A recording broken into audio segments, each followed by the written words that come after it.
Akala namin ay santo, sa entablado'y matuwid. Mga pangakong matamis, sa tainga'y nakadikit. Ngunit habang tumatagal,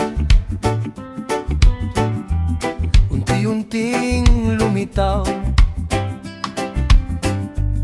mga lihim na anino sa likod ng bawat galaw. Noon ay tiwala ang dala,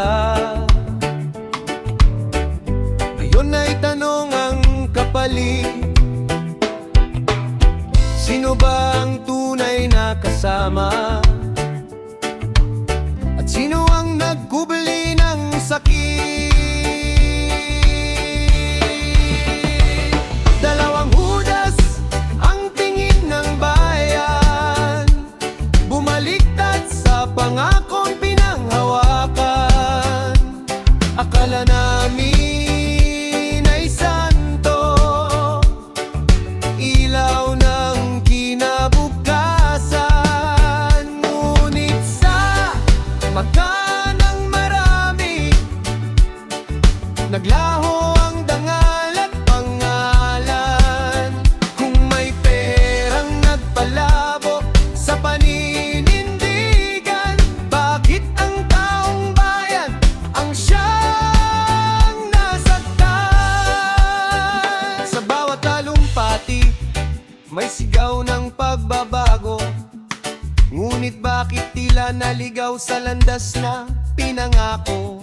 Mga kamay na dati, taas para sa katotohanan, ngayon ay kinukuwestiyon ng sambayanan.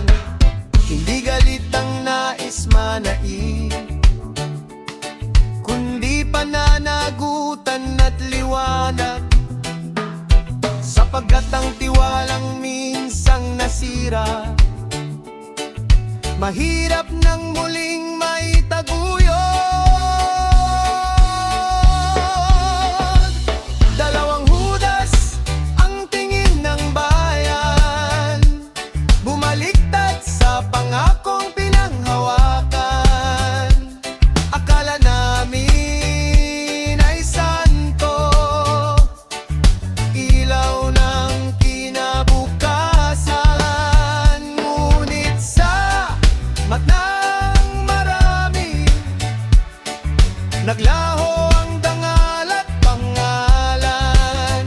Kung may perang nagpalabo sa paninindigan, bakit ang taong bayan ang siyang nasaktan?